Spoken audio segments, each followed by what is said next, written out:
Hi, I'm Kieren. And I'm Riku. And welcome to Artificially Ever After Short Stuff.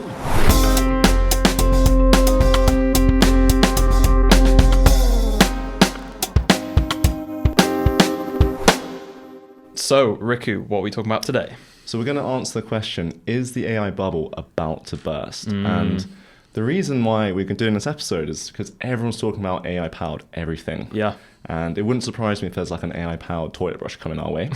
I think I've seen an advert recently for an AI-powered toothbrush. So Exactly. So, I think this is the new word that will put you in the sin bin. And if you think talking about it is bad enough, if you just look at the state of economics recently, you'll see it gets a lot worse. So scary. If you look at Nvidia's market cap on the stock exchange, Yep. they're sitting comfortably over $4 trillion.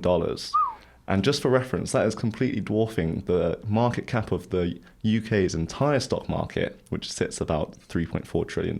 Gosh, yeah, just one single company larger than the London Stock Exchange. That's never a good sign, is it? Yeah, exactly. So, the core question we're going to answer today is AI being overvalued? Does this mean there's an AI bubble? And what's going to happen next? Yeah. But in order to answer that question... Oh, I was going to say... But in order to answer that question, we need to figure out what even is a bubble to begin with. So we are talking about a bubble in the sense of the economy, so a financial bubble, if you will. And the actual definition of this, which I think I took from investopedia.com, is it's a period when asset prices, so the value of companies on the stock exchange, surge far beyond their intrinsic value. So like actually how much they should be worth given, how many sales they have, how many physical assets they have, etc. And one of the ways that we can gauge this is by a price to earnings ratio, PE ratio. And this is one of many valuation metrics that basically assesses a company's current share price, like the one you were just saying then, Riku, for Nvidia, to its earnings per share. And it indicates how much investors are willing to pay for each dollar of the company's earnings. So, if there's a high PE ratio, it means that they're willing to pay more for it now, even though they're actually not generating that same amount of value in sales and selling the actual products they're making. And the idea is that they're investing now at the higher PE ratio so that in the longer run, they will reap the rewards and over time, they'll start generating that revenue. But why do these bubbles then form? So they're largely driven by exuberant investment behavior. So when investors get very excited and all start kind of investing in a new area of technology or some new sector of the market, and this is often driven in the first place by very compelling real-world innovation or some breakthrough that happens, or like an initial company that does really well that then like kicks off a trend of investment in that same area of investment. And one way to kind of put it into more simple terms is this kind of idea of like FOMO, the fear of missing out. So I think people often use this term with investors that it's kind of way worse to be that one investor who missed out and missed the train and everyone else was making tons of money by investing in AI, for example, than be one of all the investors who are then on this same sort of sinking ship, so to speak, if it's like a bubble. But the real problem starts to happen, and when we really see this bubble forming, is when this kind of excitement and speculation overtakes the actual rational valuation of these companies and how much they really should be worth given what they're doing and what they're selling. And this boom then becomes kind of detached from the actual economic value. And this is why we call it a kind of bubble, because it's this sort of overinflated thing. And it also hints at the fragility of the state as well, that, only takes a small event to then pop the bubble and bad things happen, as we'll come to talk about in a second. And one crucial point to note is that because the values are so high and so overinflated, by definition, and of them not being grounded in anything real, bubbles always pop sooner or later from what we've seen throughout history. And when bubbles do burst, it basically triggers like a sharp market crash. So what were very high values then like plummet and become much lower values, erasing lots of value in these companies' net worth and therefore in the kind of stock exchanges that they're in. And in the worst case of a bubble, as we've seen with some big ones throughout history that we're going to mention, they can lead to a recession. So if that bubble is in a big enough area of the market and there are enough companies in it, when those valuations crash and the worth of those companies goes to naught, that has effects outside of just those companies. And then the overall kind of sentiment of the market and the economy also goes down and on a kind of deflationary trajectory. And we see global recessions or kind of nationwide recessions. So some examples of these that we've seen previously. So in the 1920s, we had the big stock bubble in the US, which then led to the 1929 crash and the Great Depression. And similarly, in the 1990s, we had the dot-com bubble, which was after the invention of the internet, and all these companies which were leveraging the internet infrastructure and building on internet technologies, they were getting massively overvalued because everyone was really excited about this new technology, and it crashed in the 2000s, and this was followed by a recession. And we're actually hearing a lot of people currently in the news talking about the dot-com bubble because it's so relatable and similar in so many ways to what we're seeing currently, because it was this new technology that wasn't necessarily grounded in lots of physical things or physical assets. It was kind of very easy for companies to start up and produce some new internet technology because they didn't need loads of infrastructure. And yeah, we saw very wild and kind of rapid investment into these internet startups in the 1990s, and it drove these tech stocks to absolute record highs. And then the bubble burst in 2000, and it wiped out tens of thousands of jobs. And the NASDAQ stock index in America actually plunged nearly 80% from its peak at the highs. That just shows how big this bubble was. But the important point to note from this, which is why we use it as an example, is that obviously the technology itself wasn't fake. Like the internet has obviously paid off in the long run, and it wasn't kind of overinflated as a technology. But at the current state of the market, what those companies were doing back then were overvalued in their early form, and it has actually taken a very, very long time for the internet to kind of come into its full form, and it's a kind of much longer time horizon for us to reap the rewards of it. So given all that, we now ask the question, I'll hand it over to you, Riku, is what we currently are seeing in the AI world and tech stocks, is it a bubble? Well, if we look at the AI industry today, we are seeing, dare I say, a lot of bubble-like symptoms. So just like with the internet, we're seeing this revolutionary technology that can change marketing forever. Obviously, you can now spread information faster than ever before. And in the same way, we're seeing people talk about AI as AGI, this technology that can surpass all human intelligence and massively benefit productivity in all sectors around the world. And we're also seeing these startups with maybe just 3 people and some AI-powered idea, and they're actually securing millions of dollars of investment. Yeah. And even Sam Altman himself, the guy that almost kickstarted this whole thing with ChatGPT and OpenAI, is calling this insane, and even he's kind of alluded to this idea that there's this AI bubble. Oh wow, it's never a good sign.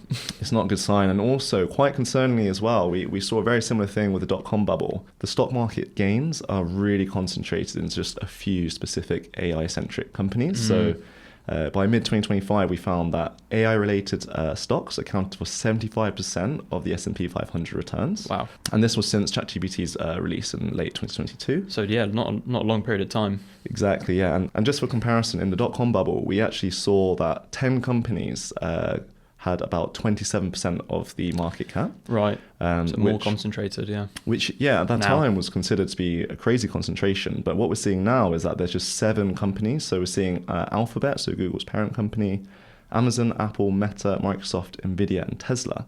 So just 7 companies make Magnificent 7.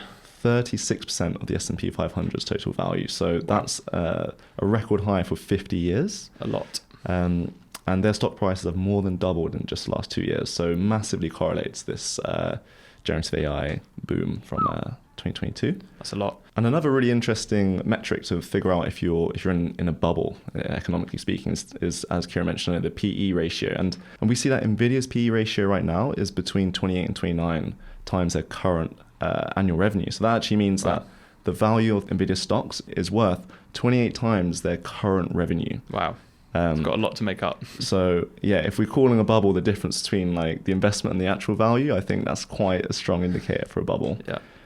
For Microsoft, we see about 13.5, and OpenAI actually isn't publicly traded, so we actually don't know all their financials, so it's hard to say what their PE ratio is. I mean, interestingly, with OpenAI, they have said themselves they're not currently making a profit because of the amount they're spending. So, like, I guess their PE ratio is like infinity because they're not making any money, but they're valued so much. Oh, damn. Cool. So I think from those numbers alone, we can probably say that we're in an AI bubble. So let's talk a bit about how this bubble formed. So At the core of all of this is NVIDIA, and no surprise that they are the most highly valued company in this whole story. And they're the ones providing the GPU chips. And the interesting thing of AI is that the way you write the code for AI is optimized for their chips. So they kind of have this monopoly over the other chip providers like AMD. And then above that, you have this other layer, which is who's making the data centers. And Oracle are a big company that run data centers. Yeah. And then you have OpenAI, Microsoft, xAI, all providing the brain. The brain, the AI technology. And one really concerning thing, which is really fueling this AI bubble, is that there's this kind of, I don't want to call it round tripping, because apparently that is illegal, but a round tripping like behavior. A round tripping like behavior where these big players are actually customers of each other in a way that you're selling to someone who's selling to someone who you're buying from. And this massively conflates your true revenue, because all this money is coming from the outside. And just because if I give Kieren £100 now and he gives me £100, sure, we both made £100 revenue, but is that really real revenue? And an exchange of money. It makes it really hard to track, doesn't it? Exactly. An example of this is that Oracle data centers buy graphics card from NVIDIA, billions of dollars. NVIDIA then invests billions of dollars into OpenAI. And then OpenAI partnership with Oracle is also billions of dollars. So you have no idea where these billions are coming from. Starting to sound like Trump now, Riku. Billions, yes. So everyone's got billions of revenue, and of course, we don't really know how to track that. And I think the core idea here is, again, that's fueling this bubble, is that sure, these companies have revenue, but they're not necessarily making profit, at least in the case of these AI providers like OpenAI. Yeah. And I think the assumption is like, they'll figure out the profitability later. And that, again, is massively fueling this crazy investor mindset. Like, why would you invest in a company that's not profitable? Well, they'll figure it out. That's kind of what's going on now. So that is the big question now, isn't it? Is, that I'm sure a lot of investors are currently asking themselves, is AI going to pay off in the long run? So that's going to tee us off to our next question, which is the AI bubble about to burst? So, as we were just alluding to, the question that I think people are starting to ask themselves is, will the productivity gains of AI pay off?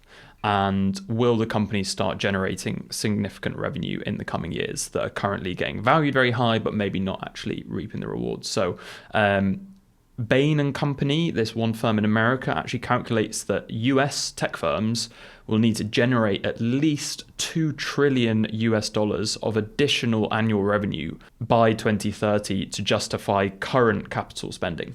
So that is a lot of money, and it does feel a bit far-fetched that they'll be able to make that up in that kind of what is now a relatively short time frame. So we're just doing a really quick weighing up of the arguments for and against whether we think this bubble is about to burst. And just the arguments for to begin with. So there is kind of little financial evidence to actually justify the hype in this spending right now, which has been going on, like we said, since 2022 with ChatGPT's release. So an MIT report, which came out recently this year, found that 95% of businesses that had integrated AI and generative AI into their operations had not yet seen any return on investment. So I think this is the main point of focus, that maybe people were thinking, and investors particularly perhaps, were thinking that by now we started to see these big revenue increases. And again, I think that MIT report result is just highlighting that we are in fact in the bubble. I mean, the fact that 95% of these businesses were essentially poor investments is kind of one way to look at that. That does just allude to this bubble. And the fact that that's now being released is likely to massively affect the investor sentiment into the future. Yeah, I think another good point, which we probably should have mentioned earlier, as to how these bubbles form is within the hype and the excitement of a new technology, we often see that investors start to kind of struggle to distinguish, or maybe don't take the time to distinguish because of fear of missing out, between those companies that are investing in really true transformative technologies that will produce these massive revenue gains at some point, and companies where they're maybe saying they're going to do something much more transformative than they actually will. Another argument for the fact that this bubble might be about to pop is that we might very soon, with the kind of scale at which AI is getting to, see electricity supplies becoming a significant bottleneck. So we're seeing a lot of people make this argument with the new data centers that are being scaled out, that some utility companies and kind of different regions in the world where tech companies wanted to build a new data center center, they're actually getting their plans squashed by utility companies who either can't provide the electricity or the water to meet the demands of those data centers. So, that might put a very hard cap on the scaling that we're currently seeing with AI, which might prevent a lot of these companies from kind of reaping the returns of their initial investment if they're not able to scale to the point where they were initially pitching. I mean, we're seeing already 5 gigawatt data centers today. Yeah. And just for reference, that is the energy power of London. Yeah, it's crazy. So just for processing your, bedtime poems. Is that how you're using your ChatGPT subscription, Ricky? Yeah, I mean, this is the thing, right? It's like a lot of electricity that we're just, all of a sudden this new industry is just demanding, and it's like the scale of just as if you're just dropping new cities. Yeah, and we're actually seeing that energy prices are actually increasing in America and all around the world where there are these data centers. So it's likely there's going to be a huge public pushback against these getting built, with ones about 20 of the order of 20 gigawatts being proposed to be built. So we'll see how that goes. But on top of this as well, I mean, to build a data center, you need loads of GPUs, right? And we might think that this is like an asset that we're actually fixing in stone, and this money is actually creating something more permanent. But the fact is that these GPUs are getting improved every year. And to be honest, every 2 to 5 years, these data centers are going to have to replace their GPUs, because that's crazy. When they're on all the time, their quality deteriorates, and also when a new one comes out, it's actually cheaper to replace it. So I think all these like conflating problems and concerns are starting to bubble up now, and people are really getting concerned about the current state of the economy and the size of this bubble. So even the Bank of England just warned this month that there's, quote, the risk of a sharp market correction has significantly increased. And they explicitly cited worries that an AI-driven stock slump, so a bursting of the bubble, could pose a quote-unquote material risk to the financial system. So, in other words, could, in worst-case scenario, trigger a recession. Jamie Dimon, who's a CEO of JP Morgan and kind of widely hailed as the kind of world's top banker, and he's often listened to by a lot of governments for his kind of financial advice, he's come out and said that he's far more worried than others about there being an AI bubble, which is not a great sign. And he said it could be 6 months or it could be 2 years away, the bursting of the bubble. But he, I guess by that definition means it's coming at some point.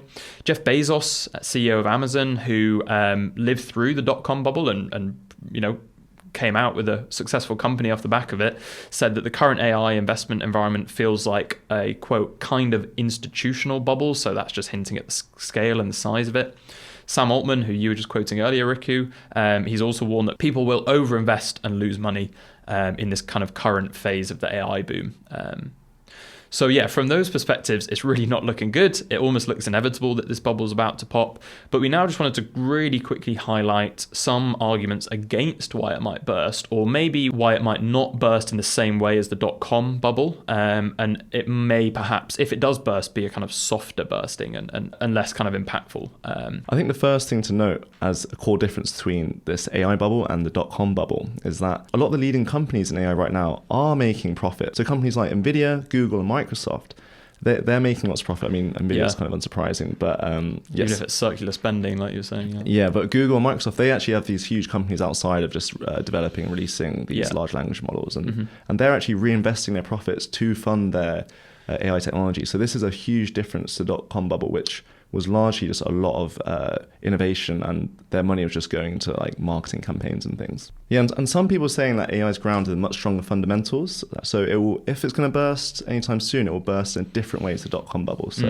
Kieren, how is AI different this time? So maybe it's a bit of a nuanced way of explaining it, or kind of a nuanced take on it. But with the internet, obviously we had a lot of these internet technology companies making websites and these internet products. But fundamentally, the internet as a concept and a technology, whilst there's being more infrastructure built, obviously, around the world, the technology itself was fundamentally the same and kind of unchanging to a degree. Whereas with AI, the underlying technology, so these kind of chatbots and generative AI and their capabilities, is simultaneously increasing. So as we're seeing more companies building on top of it, the AI is getting smarter, essentially. A lot of these companies might be able to kind of ride the wave of just the fact that these AI models are getting smarter without doing something fundamentally different in their business model or their company. Simultaneously alongside that, we also see the costs of hosting and running these models going down, both kind of economically and energy costs. So this is due to Moore's law and the fact that technology is getting more efficient, algorithms are improving,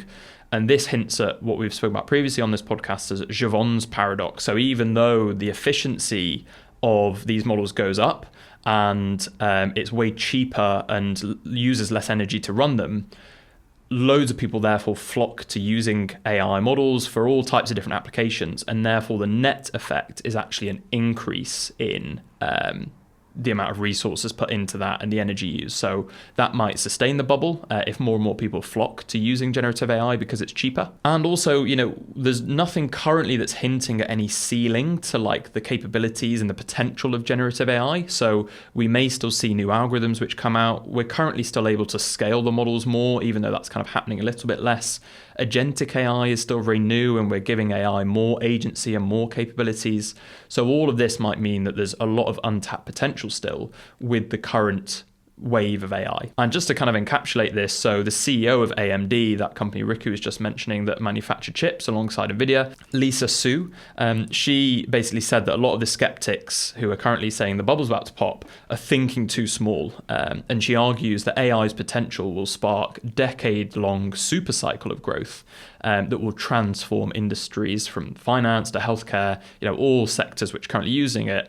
It will take a long time for us to reap the rewards, which I think, we were talking about this the other day, Riku, weren't we? That, I don't feel as though all these tech companies or society is fully tapped into the fact that we basically all have like a mini Einstein in our pocket now. Like, I think that potential is still very much being realized, and we're yet to reap the rewards of it. Yeah, I think like regardless, of course, it could be overvalued, but there's still a huge gap in the potential value that could be realized today, and that's massively due to the lack of AI literacy. Like, if we actually understand how to utilize this technology, it might still be a bubble, but we can close the gap a bit more.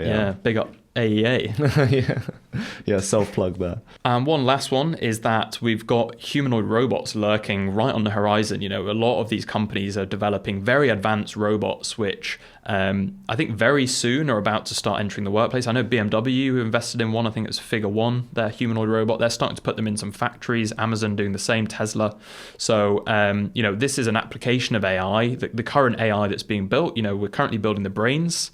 If we, in the next sort of 5 years, for example, find a way to put that brain into a very functional humanoid robot, that's a huge kind of return on that initial investment, because we're getting lots of physical labor and actual revenue and efficiency out of humanoid robots. I think the jury's out currently, and we'll have to wait a little bit more, and we'll see how long investors are willing to hold out on their initial investments to see whether this potential in this investment can be realized. So just to wrap this up, what would happen if the bubble does burst? If we just look at previous bubbles, it's not good. It's not good. Bad things happen. People were absolutely furious at the banks for what all the crazy loans that they were giving after the 2008 crisis. I think Kieren touched on it in the introduction, but a lot of pension plans are actually being invested into the S&P 500. So given that over a third of it is made up of these AI companies, a crash will be very bad. Also, there's a lot of speculation about whether this crash will lead to a lot more inequality. After a crash, a lot of assets lose their value, and then it just means that the wealthy are the ones that are able to buy them up. I was going to say, if the 2008 financial crisis is any indication, a lot of those top bankers were unscathed. And I just want to end again on some irony here. It's kind of okay, actually, if the sentiment goes down a bit and we slow down development, because right now there are so many problems with AI technology just on an ethical point. If it's not a bubble, we're fearing automation and everyone's going to lose their job. And if there is a bubble and it's going to pop, then we need to be worried about that as well. So I don't know if you have a cheery note to end this one on, Kieren. I wish I did. I think in the same way that the internet overall paid off, and it was a net positive and benefit to society, even though we can debate about things like social media, etc. But I think as a whole, the technology of the internet has been beneficial, and the economy has reaped the rewards over that longer term time horizon. And I think AI will ultimately be the same. I think the question just is how bullish and kind of excited are we currently in this current wave, and is it sustainable? But I think the consensus is that there'll likely be a lot of losers in today's current market. So maybe a lot of these small companies of a couple founders that are kind of throwing LLMs at anything, or chatbots to do some random thing that we maybe don't need to use chatbots for right now. They might not be around in the kind of in the future. And again, as Riku was touching on, maybe slowing things down wouldn't be that bad of a thing, because I think there's a lot of problems with the way that we're currently developing AI and scaling it that are unsustainable and not good for society and the planet. So the climate impact of AI and the amount of energy that we're throwing into it, and we haven't figured out renewable energies to that scale. A lot of fossil fuels being burnt as a result still. All these data privacy and copyright problems aren't figured out yet. People are still very concerned about that. And there's this whole thing on the horizon about do we actually fully understand these models? Like, we're just making them bigger and bigger, making them more powerful, giving them more compute and resources, but we don't completely understand how they're working. Are they aligned with our values? Like, can we control them? We're seeing loads of scary stuff come out now about how they're very deceptive and can lie to you. So, maybe just like scaling them up until we kind of run out of money is not the best thing anyway. So, we shall see what happens. Hopefully we summarize the current state of things, but as I'm sure you probably imagine, things are changing very quickly. So I'm sure this is going to be a topic that we'll come back to. Amazing. So thank you all for listening, and we'll catch you next time.